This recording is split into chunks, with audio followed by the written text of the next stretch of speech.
من يهده الله فلا مضل له ومن يضلله فلا هادي له ونشهد أن لا إله إلا الله وحده لا شريك له ونشهد أن سيدنا ونبينا وشفيعنا وحبيبنا وسندنا وقائدنا وإمامنا محمدا عبده ورسوله أرسله الله إلى كافة للناس بشيرا ونذيرا وداعيا إلى الله بإذنه وسراجا منيرا صلى الله تعالى على خير خلقه محمد وآله وأصحابه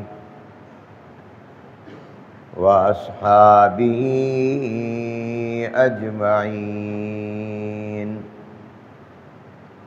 أما بعد فأعوذ بالله من الشيطان الرجيم بسم الله الرحمن الرحيم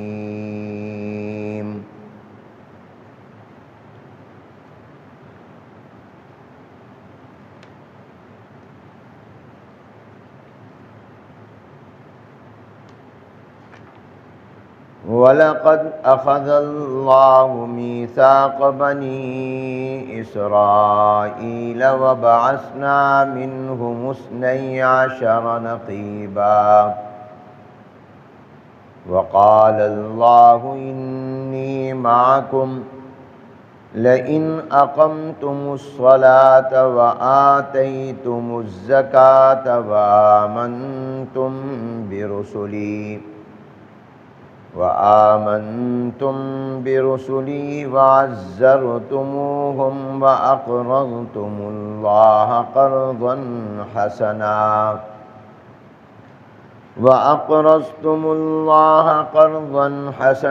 لأكفرن عنكم سيئاتكم ولأدخلنكم جنات تجري من تحتها الأنهار فمن كفر بعد ذلك منكم فقد ضل سواء السبيل فبما نقضهم ميثاقهم لعناهم وجعلنا قلوبهم قاسية يحرفون الكلم عن مواضعه ونسوا حظا مما ذكروا به ولا تزال تطلع على خائنة منهم إلا قليلا منهم فاعف عنهم واصفح إن الله يحب المحسنين صدق الله العظيم وصدق رسوله النبي الكريم ونحن على ذلك لمن الشاهدين والشاكرين والحمد لله رب العالمين اللهم صل على محمد وعلى آل محمد كما صليت على إبراهيم وعلى آل إبراهيم إنك حميد مجيد اللهم بارك على محمد وعلى آل محمد كما باركت على إبراهيم وعلى آل إبراهيم إنك حميد مجيد۔ بزرگان محترم، معزز حاضرین، برادران اسلام اور طلباء عزیز، السلام علیکم ورحمۃ اللہ وبرکاتہ۔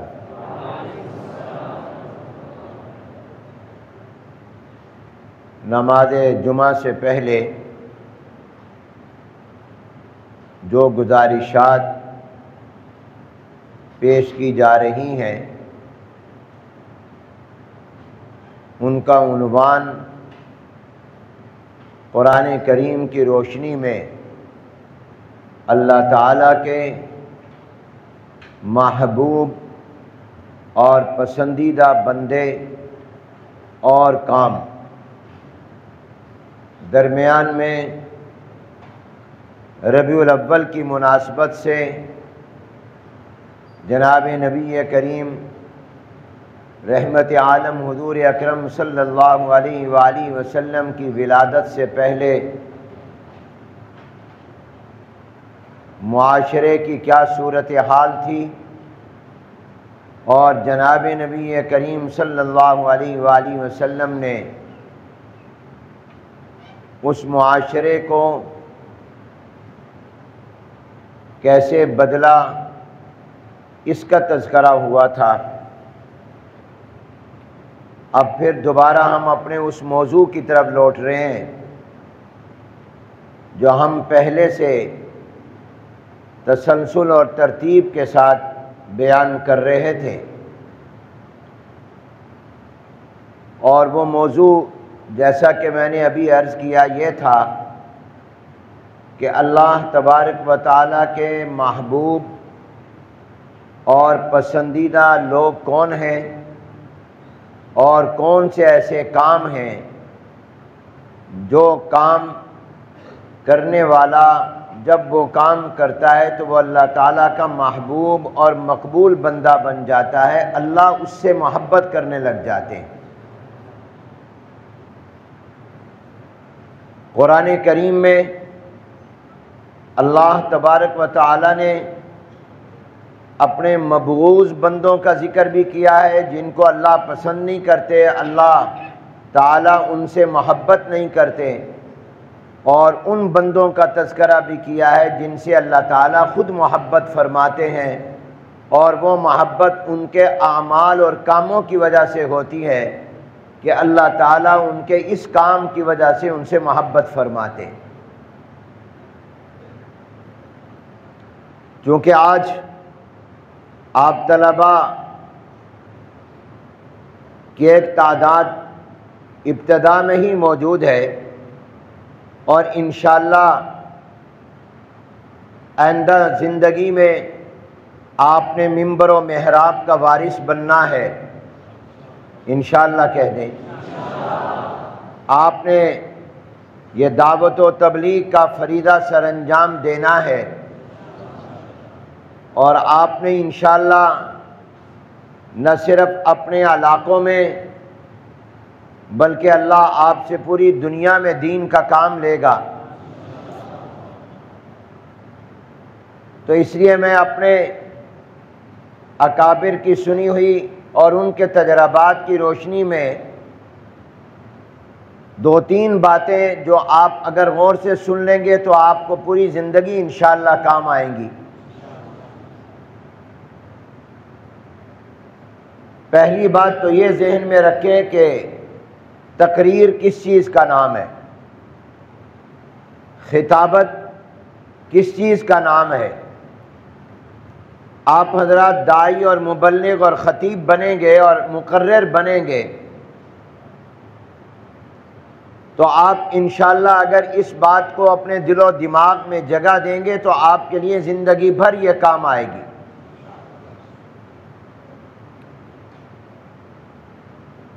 مدرسے کا فاضل مدرس بنے نہ بنے، مفتی بنے نہ بنے، محقق بنے نہ بنے، لیکن وہ مقرر اور خطیب اور واعظ اور مبلغ ضرور بن جاتا ہے، اور اس کو بننا چاہیے،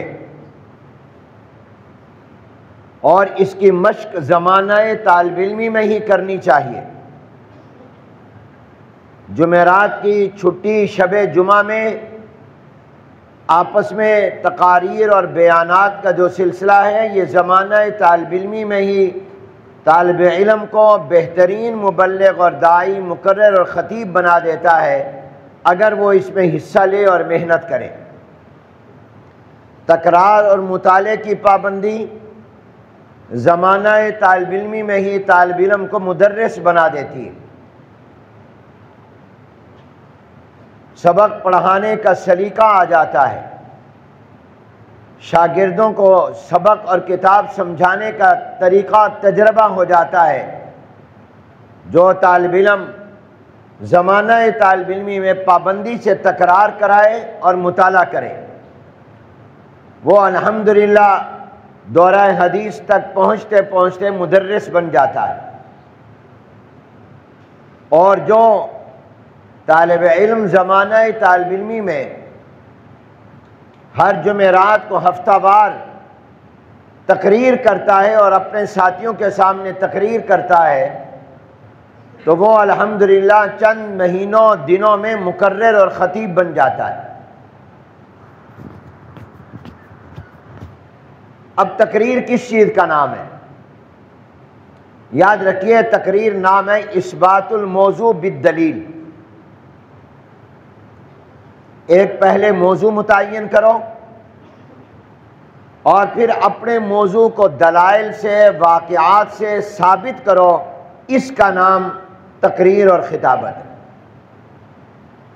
جب بھی آپ بیان کریں تو پہلے مطالعہ ضرور کریں اور اپنے دماغ میں ایک موضوع متعین کریں، بغیر مطالعے کے کبھی بیان نہ کریں۔ ہمارے اساتذہ ہمیں سنایا کرتے تھے کہ شیخ التفسیر،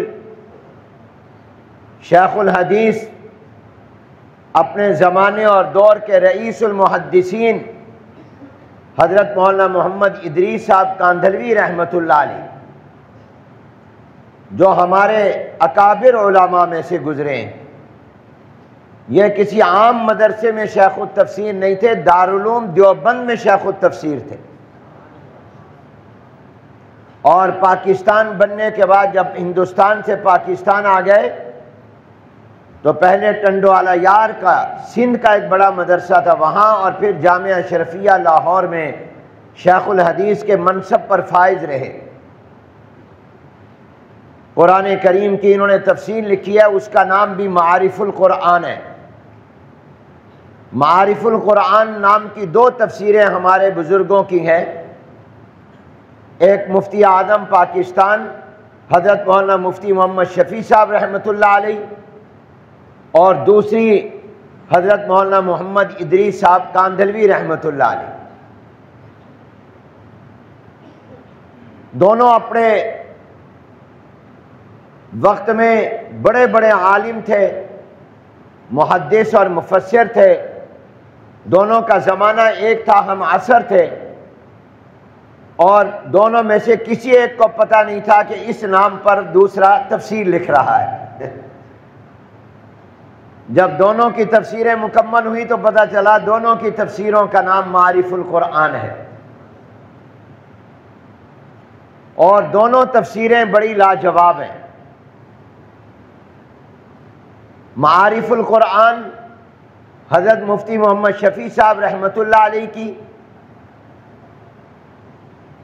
وہ فقیہانہ انداز میں لکھی گئی ہے، فقہی انداز میں گئے، کیونکہ وہ مفتی تھے اس لیے اس میں مسائل، فتاوی اور کون سا قول مفتہ بھی، کس پر فتویٰ ہے، انہوں نے اس انداز میں قرآن کریم کی تفسیر کو لکھا کہ شریعت کے احکام کو، مسائل کو دلائل کے ساتھ واضح کیا اور دلائل کے ساتھ ثابت کیا، اور زیادہ تر فقہی مسائل بھی قرآن کریم کی آیات سے بیان کیے کہ اس آیت سے دین کا یہ مسئلہ، دین کا یہ مسئلہ، دین کا یہ مسئلہ ثابت ہوتا ہے، شریعت کے فلاں مسئلے کی یہ دلیل ہے، فلاں مسئلے کی یہ دلیل ہے۔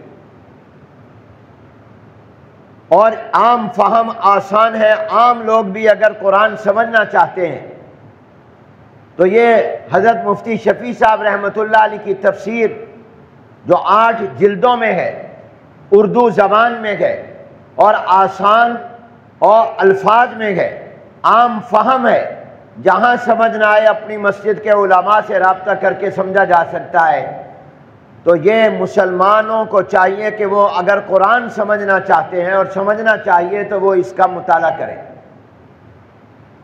بلکہ آپ اپنی بیٹیوں کو جہیز میں جہاں اور بہت سے تحفے دیتے ہیں، وہاں اپنی بیٹی کو نکاح اور شادی کے وقت میں قرآن کریم کی یہ تفسیر معارف القرآن جو حضرت مفتی شفیع صاحب رحمۃ اللہ علیہ کے دیا کریں، اور بیٹی کو کہیں بیٹی روزانہ اس تفسیر کے 2-4 صفحے مطالعہ کرنا، قرآن سمجھ میں آئے۔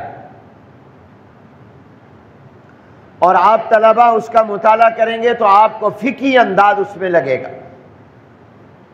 بہت بہترین تفسیر ہے۔ اور حضرت مولانا محمد ادریس کاندھلوی رحمۃ اللہ علیہ نے جو قرآن کریم کی تفسیر اسی نام سے انہوں نے بھی معارف القرآن لکھی ہے، اس میں علمی نکات، لطائف، قرآن کی آیتوں میں بہت سے علمی نکتے ایسے حضرت مولانا محمد ادریس کاندھلوی رحمۃ اللہ علیہ بیان فرماتے ہیں جو دوسری تفسیروں میں نہیں ملتے۔ ہر گلے را رنگ و بوئے دیگر است، ہر پھول کا اپنا رنگ ہوتا ہے اور ہر پھول کی اپنی مہک ہوتی ہے، ہر پھول کی خوشبو اپنی اور ہر پھول کا رنگ اپنا۔ تو اسی طرح ہمارے اکابر کے بھی علم کا رنگ اپنا اپنا اور ہر ایک کے علم کی خوشبو بھی اپنی اپنی۔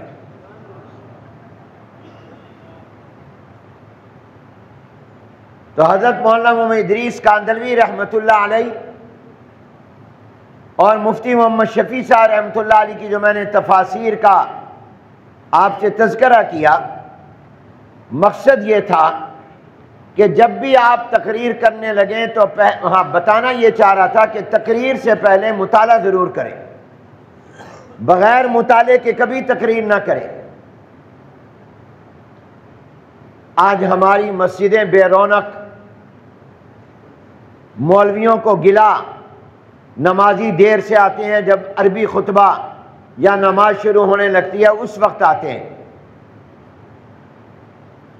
ایک دن حضرت مولانا فضل الرحمان صاحب دامت برکاتہم العالیہ مجھے فرمانے لگے کہ مولوی حنیف، خطیب کی جمعے کے دن ایک ضد ہوتی ہے اور ایک ضد لوگوں کی ہوتی ہے۔ خطیب اور مولوی کی ضد ہوتی ہے، میں نے بھی تقریر ان کو زبردستی سنانی ہے، میں بھی جلدی تقریر نہیں ختم کروں گا جب تک یہ آئیں گے نہیں۔ وہ لمبی تقریر کرتا ہے تاکہ ان کو میری تقریر سننی پڑے، اور ان کو بھی ضد ہوتی ہے، گھر بیٹھے رہتے ہیں، گھڑی دیکھتے رہتے ہیں، سپیکر میں آواز آ رہی ہو کہ کب مولوی کی تقریر ختم ہوگی پھر ہم جائیں گے۔ تو لوگوں کی ضد یہ ہے کہ پہلے نہیں جانا، اور مولوی کی ضد ہے پہلے تقریر ختم نہیں کرنی۔ نتیجہ یہ ہوتا ہے کہ جمعہ لمبا ہو جاتا ہے۔ اگر لوگ پہلے آ جائیں اور طلباء پہلے آ جائیں تو مولوی کو ضرورت نہ ہو لمبی تقریر کرنے کی، اور جمعہ بھی لیٹ نہ ہو، وقت پر جمعہ ہو جائے۔ دونوں اپنی اپنی جگہ ضد پر قائم ہوتے ہیں۔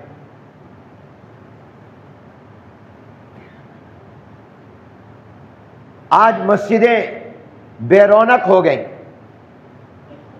اس کی ایک وجہ دین سے محبت کی کمی بھی ہے، دین کو سننے کا ذوق اور شوق نہیں رہا۔ کہیں اگر کوئی فلم لگی ہو تو وقت سے پہلے ہال بھر جائیں گے، پیسے خرچ کر کے ٹکٹ لیں گے۔ اگر میچ ہو رہا ہوگا تو اسٹیڈیم تک پہنچنے کے لیے کئی گھنٹے پہلے نکلیں گے، سیکورٹی اور جگہ جگہ چیکنگ اور رکاوٹوں کی وجہ سے دھوپ میں لائنوں میں کھڑے ہوں گے، ٹکٹ لینا پڑے گا۔ کیوں؟ اس لیے کہ کرکٹ میچ دیکھنے کا شوق ہے، اللہ کا دین سننے کا شوق نہیں ہے۔ وہ پیسے دے کر بھی میچ دیکھیں گے، پیسے دے کر فلم دیکھیں گے، پیسے خرچ کر کے ڈرامہ دیکھیں گے، اور لائنوں میں لگیں گے، قطاروں میں لگیں گے، اپنے گھر سے سویرے سویرے جلدی نکل جائیں گے، گرمی اور دھوپ بھی برداشت کریں گے، اور پورا دن کرکٹ میچ اسٹیڈیم میں بیٹھے دیکھ رہے ہوں گے۔ کیوں؟ اس لیے کہ میچ دیکھنے کا اور سنیما میں فلم اور ڈرامہ تھیٹر میں ڈرامہ دیکھنے کا شوق ہے، اللہ کا دین سننے کا شوق نہیں ہے۔ اس لیے جمعے کے دن ہفتے کے بعد ہم کوئی 1 گھنٹہ اللہ کے گھر کو دے دیں، اللہ کو دین کو دے دیں، اس کے لیے تیار نہیں۔ تو جہاں دین سے محبت اور شوق میں کمی اور دین کی عظمت ہمارے دلوں میں کم ہو گئی اور بہت سے دلوں میں ختم ہو گئی، اس کی وجہ سے ہم مسجدوں کی رونق نظر نہیں آتی۔ اس کی ایک وجہ مولوی کا تیاری نہ کرنا بھی ہے۔ وہ روایتی موضوعات پر بات کرتا ہے، وہ آج کے زمانے کے حالات پر بات نہیں کرتا، مطالعہ نہیں کرتا۔ اس وجہ سے بھی لوگ کہتے ہیں کہ یہ تو بس قصے کہانیاں پرانے سناتا رہتا ہے، کیا ضرورت ہے کہ ہم اس کے تقریر کو سننے جائیں، یہ تو باتیں بہت دفعہ سنی ہوئی ہیں۔ تو ہماری تیاری نہ کرنے کی وجہ سے بھی لوگوں کے ہمارے دین کے بیان کے سننے کے اندر شوق اور رغبت میں کمی آ گئی۔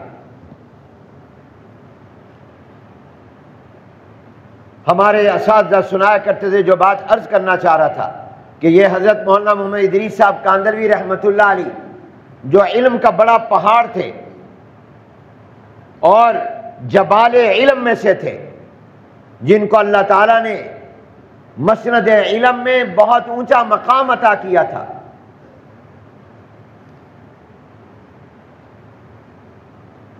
بخاری شریف کا سبق پڑھانے کے بعد آخری صبح کے گھنٹے میں عام طور پر بخاری کا سبق ہوتا ہے، طلبہ جانتے ہیں 4تھا گھنٹہ ہوتا ہے۔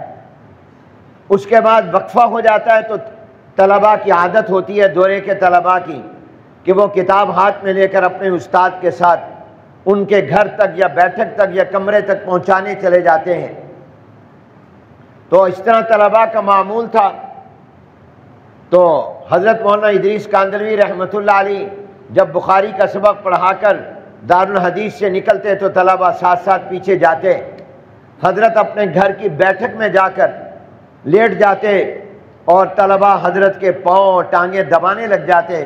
یہ 2 گھنٹے سبق پڑھایا، تھک گئے ہوں گے اور سعادت بھی مل جائے۔ استاد کی خدمت، استاد کے پاؤں دبانا بہت بڑی نعمت ہے۔ یاد رکھیے، ماں باپ کی خدمت، ماں باپ کے ادب، ماں باپ کی عزت و احترام سے انسان کے رزق میں برکت ہوتی ہے، اضافہ ہوتا ہے، روزی میں برکت ہوتی ہے، اور استادوں کی عزت احترام اور ادب اور خدمت سے علم میں برکت اور علم میں اضافہ ہوتا ہے۔ اگر آپ چاہتے ہیں کہ میرے رزق میں اضافہ ہو، میرے آمدنی میں برکت ہو، میں مالی اعتبار سے مضبوط ہوں، تو ماں باپ کی خدمت کیا کرو، والدین کی خدمت کیا کرو، والدین کی عزت کیا کرو، والدین کا ادب اور احترام کیا کرو، ماں باپ کا دل نہ دکھایا کرو، ماں باپ کی فرما برداری کیا کرو۔ اس سے تمہارے رزق میں انشاءاللہ برکت ہوگی۔ اور اگر تم یہ چاہتے ہو کہ تمہارا علم ترقی کرے، تمہارے علم میں اضافہ ہو، تمہارے علم میں برکت پیدا ہو، تو اس کے لیے پھر اپنے اساتذہ کی دل سے عزت کیا کرو، دل سے احترام اور ادب کیا کرو، اور اساتذہ کی فرما برداری کرو اور اساتذہ کی خدمت کرو۔ اس سے انشاءاللہ تمہارے علم کو 4 چاند لگیں۔ تو حضرت مولانا ادریس کاندھلوی رحمۃ اللہ علیہ کا ذکر آ گیا۔ ہمارے اکابر بھی کمال تھے۔ تو طلبہ دورے کے سبق کے بعد ساتھ گھر تک بیٹھک تک پہنچانے آتے، اور پھر بیٹھک میں بیٹھ کر حضرت لیٹ جاتے، طلبہ دباتے۔ تو ایک دن لیٹ گئے، معمول کے مطابق طلبہ خدمت کر رہے تھے کہ ایک مولوی صاحب آئے۔ حضرت مولانا ادریس کاندھلوی رحمۃ اللہ علیہ ان کو نہیں جانتے اور پہچانتے تھے کہ یہ کون ہے۔ وہ بھی حضرت کے بخاری کے سبق میں شریک ہوئے، جیسے بہت سے حضرات سننے آ جاتے ہیں۔ تو پاس بیٹھے ہوئے کہنے لگے کہ حضرت شاہ ولی اللہ محدث دہلوی رحمۃ اللہ علیہ کے بارے میں آپ کی کیا رائے ہے؟ حضرت نے لیٹے لیٹے جواب دیا، مولوی صاحب، ان کا تقیہ کلام تھا مولوی صاحب، یعنی اکثر وہ اپنے الفاظ میں مولوی صاحب کا لفظ بولتے تھے، عام آدمی سے بھی بات کر رہے ہو تو کہتے تھے مولوی صاحب۔ فرمانے لگے مولوی صاحب، شاہ ولی اللہ رحمۃ اللہ علیہ بہت بڑے محدث ہیں، بہت بڑے عالم ہیں، اور بر صغیر پاک و ہند، پاکستان، ہندوستان، بنگلہ دیش، اس علاقے میں جناب نبی کریم صلی اللہ علیہ وآلہ وسلم کی احادیث مبارکہ کا بہت انہوں نے علم پھیلایا اور اس کی بڑی خدمت کی ہے، اور وہ اس پورے علاقے کے اور دنیا کے مسلمانوں کے محسن ہیں، وہ علم کا پہاڑ ہے۔ یہ جب سوال کا جواب مل گیا تو اگلا سوال کیا کہ پھر حضرت فلاں مسئلے میں ان کی رائے امام اعظم ابو حنیفہ کی رائے کے خلاف ہے۔ اب حضرت سمجھ گئے کہ پہلا سوال شرارت کے طور پر تھا، وہ یہ مولوی صاحب جو غیر مقلد ہے، اہل حدیث اپنے آپ کو کہتا ہے، اور یہ مجھ سے یہ کہلوانا چاہ رہا ہے کہ جب شاہ ولی اللہ اتنے بڑے عالم اور آپ نے ان کا اتنا بڑے عالم ہونے کا خود اقرار کیا، تو پھر رفع یدین یا فاتحہ خلف الامام، یہ امام کے پیچھے سورہ فاتحہ پڑھنا یا ہاتھوں کو اٹھانا یا اونچی آواز سے آمین، ان میں شاہ ولی اللہ کی رائے امام ابو حنیفہ کی رائے کے خلاف ہے، تو آپ امام ابو حنیفہ کی بات مانتے ہیں، شاہ ولی اللہ کی کیوں نہیں مانتے؟ تو سمجھ گئے، اٹھ کر بیٹھ گئے، کہا سن مولوی صاحب سن، امام شافعی کو جانے گئے؟ اس نے کہا جانتا ہوں۔ امام مالک کو جانتا ہے؟ کہا جانتا ہوں۔ امام احمد بن حنبل کو جانے ہے؟ اس نے کہا جانتا ہوں۔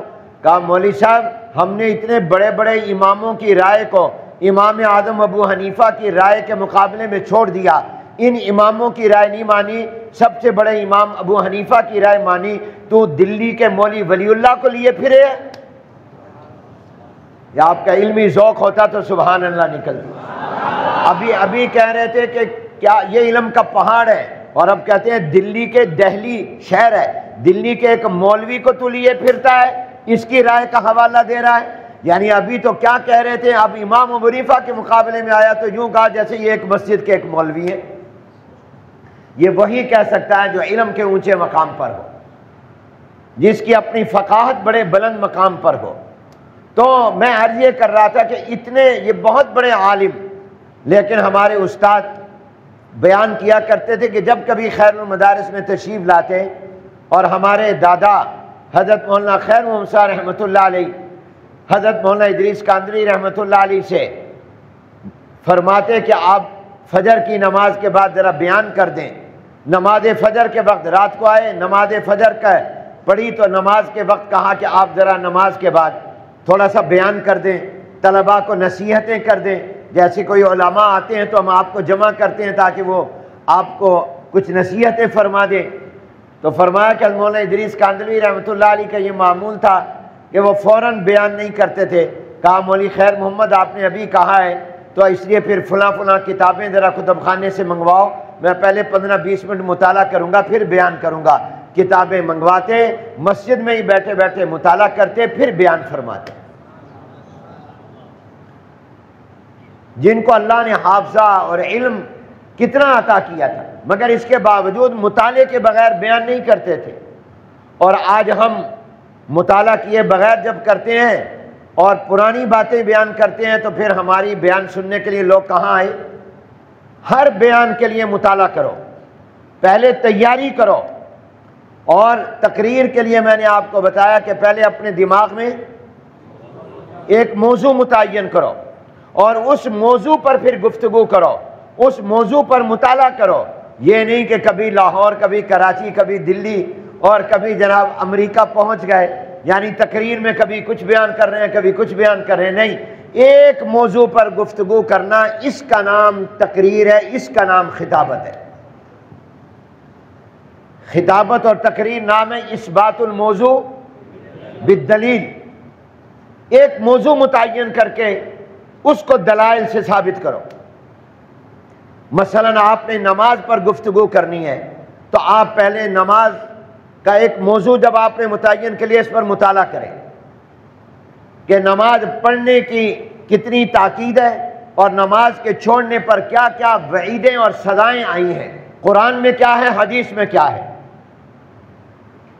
ایک موضوع متعین کر کے اس پر گفتگو کرنا، یہ اصل میں خطابت ہے، یہ ہے اصل میں تقریر، اور اسی موضوع کے اوپر رہو، دائیں بائیں نہ نکلو، اور پھر کوشش کرو کہ آپ جس موضوع پر گفتگو کریں اس موضوع کو آج کے حالات پر منطبق کریں، آج کے حالات پر فٹ کریں، اور جو موضوع آپ بیان کر رہے ہیں اس کے حوالے سے آج لوگوں میں کوئی اچھی یا بری باتیں پائی جاتی ہیں تو اس کا تذکرہ کریں، تاکہ لوگوں کو یہ بات معلوم ہو کہ یہ جو بیان کر رہا ہے یہ پرانی بات نہیں بیان کر رہا، یہ آج کی ضرورت بھی ہے، یہ آج کے زمانے کی بھی ضرورت ہے۔ اور دوسری بات میرے عزیز طلباء اور مسلمان سب کے لیے انشاءاللہ فائدہ مند ہے کہ اصل بنیاد بناؤ اپنی گفتگو کے قرآن کریم کو۔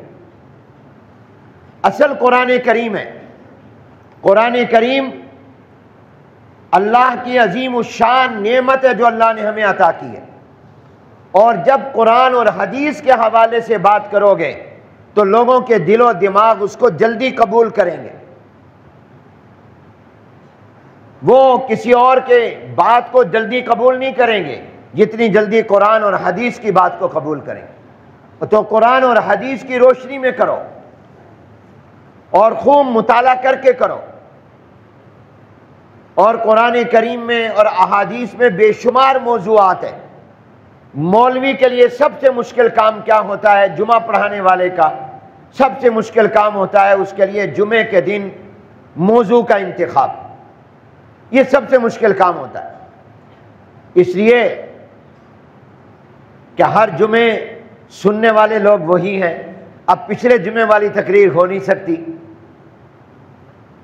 یہ تو ہم کر سکتے ہیں کہ جو تقریر ملتان میں کی ہے وہ کل جا کر لاہور میں کر دیں، پرسوں اسلام آباد کر دیں، ترسوں پشاور میں کر دیں، اس لیے کہ ہر جگہ سننے والے نئے، اگرچہ اب سوشل میڈیا آ گیا، اب وہ پہلے سے لوگوں نے سنی ہوئی ہوتی ہیں، اب زیادہ مشکل ہو گیا۔ میں نے بہت سے ایسے خطیب دیکھے ہیں جو اپنے دور کے بڑے زبردست خطیب تھے، مگر وہ ایک جگہ پابندی سے جمعہ پڑھانے میں کامیاب نہیں ہو سکے، اس لیے کہ پورے ملک میں اور دنیا میں تو ایک ہی تقریر چل جاتی ہے، جمعے میں ایک ہی تقریر نہیں چلتی، 4-5 تقریریں بھی نہیں چلتی، ہر جمعے نیا موضوع، نئی تقریر، نیا مطالعہ ضروری ہے، سننے والے وہی ہیں۔ بہت کم لوگ ہیں جو جمعہ پڑھانے میں کامیاب ہوئے۔ کئی ایسے خطیب جو نامور خطیب تھے، وہ کہیں جمعہ پڑھاتے تھے تو 6 مہینے، سال، 4 مہینے، پھر اس کے بعد چھوڑ دیتے تھے، مطالعہ کرنے کی عادت نہیں، اور مطالعے کے بغیر آگے اب ہر جمعے کیا نیا موضوع بیان کریں، تو مطالعے کی عادت ڈالو، موضوع کا انتخاب کرو، قرآن کریم کو بنیاد بناؤ۔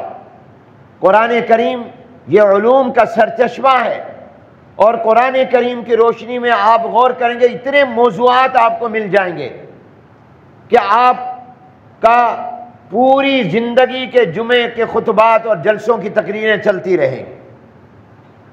مثلا میں آپ کو مثال کے طور پر کہتا ہوں، قرآن کریم میں اللہ نے فرمایا کہ میرے بندے کون ہیں، وعباد الرحمن، رحمان کے بندے کون ہیں؟ اللہ کن کو اپنا بندہ کہہ رہا ہے؟ اب وعباد الرحمن آگے اللہ نے اپنے بندوں کی خوبیاں، عادتیں، صفتیں بیان کی ہیں، اور کہا وعباد الرحمن الذین یمشون علی الارض ہونا واذا خاطبهم الجاہلون قالوا سلاما والذین یبیتون لربهم سجدا وقیاما والذین یقولون ربنا اصرف عنا عذاب جہنم ان عذابها كان غراما انها ساءت مستقرا ومقاما والذین اذا انفقوا لم يسرفوا ولم يقتروا وكان بين ذلك قواما۔ اب ان آیات میں تم غور کرو تو اللہ تعالیٰ نے اپنے بندوں کی 13 خوبیاں بیان کی ہیں۔ کتنی؟ آپ اگر ہر جمعے ایک خوبی بیان کریں تو 13 جمعے تو یہی ہو گئے، جبکہ ایک خوبی پر بھی آپ مطالعہ کریں گے تو آپ 4-4 5-5 جمعے پڑھا لیں گے۔ کتنے موضوع مل گئے آپ کو؟ اس طرح یہ تو میں نے ایک مثال دی، آپ قرآن میں غور کریں گے تو آپ کو بے شمار موضوعات مل جائیں گے، اور وہ ایسے موضوعات ہوں گے جو آج کے حالات کے مطابق، کیونکہ قرآن زندہ کتاب ہے۔ کہو قرآن زندہ کتاب ہے۔ قرآن صرف ماضی کی کتاب نہیں، قرآن ماضی کی کتاب بھی ہے، حال کی کتاب بھی ہے، مستقبل کی کتاب بھی ہے۔ یہ قیامت تک کے لیے رہنمائی کی کتاب ہے۔ ہم نے قرآن کی روشنی میں کئی مہینوں تک یہ موضوع بیان کیا کہ اللہ تعالیٰ کن لوگوں کو پسند نہیں کرتے۔ قرآن کریم میں کتنی ایسی آیتیں ہیں جس میں اللہ نے فرمایا کہ میں کن لوگوں سے محبت نہیں کرتا، میں ان کو پسند نہیں کرتا۔ اور وہ پسند کیوں نہیں کرتے؟ ان کے کاموں کی وجہ سے۔ یہ ہم نے موضوع بیان کیا اور کئی مہینے بیان کیا، اور آج کے حال کی اور زمانے کی ضرورت تھی۔ مثلا اللہ قرآن میں کہتا ہے ان اللہ لا يحب الظالمین، اللہ ظلم کرنے والوں کو پسند نہیں کرتا۔ جو ظلم کرتا ہے اس سے اللہ کی ناراضگی ہے، اللہ ظلم کرنے والے سے کبھی پیار نہیں کرے گا۔ اب ظلم کیا ہے؟ ظالم کون ہے؟ آج کے ہمارے دور میں کیا کیا لوگ ظلم کرتے ہیں، ظلم کی کیا صورتیں ہیں، آپ اس کو بیان کریں۔ قرآن میں فرمایا گیا ان اللہ لا يحب الخائنین، خیانت کرنے والوں کو اللہ پسند نہیں کرتا۔ اب خیانت کیا ہے؟ خیانت کتنا بڑا گناہ ہے، اور آج ہمارے معاشرے اور سوسائٹی میں بددیانتی اور خیانتی کی کیا صورتیں اور مثالیں ہیں، اور آج قومی سطح پر کیا خیانتیں ہیں کہ حکومتیں آپ کے قومی خزانے میں جو لوٹ مار اور کرپشن کرتے ہیں، یہ خیانتیں ہیں۔ مطالعہ کرو اور خیانت کے بارے میں انفرادی اور اجتماعی زندگی میں بتاؤ کہ انفرادی زندگی میں خیانت کیا ہے، اجتماعی زندگی میں کیا خیانت کیا ہے۔ یہ قرآن نے آپ کو کتنا بہترین موضوع دیا۔ تو اس لیے قرآن کو بنیاد بناؤ، قرآن سرچشمہ ہے۔ لَقَدْ أَنزَلْنَا إِلَيْكُمْ كِتَابًا فِيهِ ذِكْرُكُمْ۔ اب ہمارا موضوع شروع ہے قرآن کی روشنی میں کہ اللہ تعالیٰ جگہ جگہ اب پسندیدہ کا ہم نے تذکرہ شروع کیا ہے کہ اللہ کن لوگوں کو پسند کرتا ہے اور اللہ تعالیٰ کن لوگوں سے محبت فرماتے ہیں۔ تو اس میں ہمارا یہ چل رہا ہے موضوع کہ قرآن میں کئی جگہ اللہ نے فرمایا ان اللہ یحب المحسنین واللہ یحب المحسنین، اللہ تعالیٰ محسنین سے محبت کرتے ہیں، محسنین اللہ کے محبوب ہیں۔ اب محسنین کا کیا معنی ہے؟ محسنین کن کو کہتے ہیں؟ میں نے بتایا تھا، آپ میں سے تو بہت سے طلباء آج پہلی مرتبہ شاید گفتگو سن رہے ہوں اور آپ کو جبری طور پر حاضری کا پابند بنا کر آج جمعے میں حاضر کیا گیا، اب بھی اکثریت غیر حاضر ہے، اور کوئی بات نہیں، حدیث میں آتا ہے کچھ لوگ ایسے بھی ہوں گے جنہیں جنت میں فرشتے داخل کریں گے اور جنت میں بھیجیں گے اور ان کے پاؤں میں بیڑیاں ہوں گی۔ اب بیڑیوں سے تو جیل میں جاتا ہے آدمی، جنت میں جا رہا ہے اور پاؤں میں بیڑیاں، بھئی یہ کیا مطلب؟ تو جواب اس کا علماء نے یہ دیا کہ یہ وہ لوگ ہوں گے جن کے سے نیکی کا کام زبردستی کروایا گیا ہوگا، تو ان کی دنیا کی یاد کو تازہ کرنے کے لیے ان کے پاؤں میں بیڑیاں ڈال کر جنت میں داخل کیا جا رہا ہے، کیونکہ ان سے نماز زبردستی پڑھوائی گئی، ان سے جمعہ زبردستی پڑھوایا گیا، ان سے جمعے کا بیان ان کو زبردستی سنوایا گیا، اس وجہ سے ان کے پاؤں میں بیڑیاں ہیں۔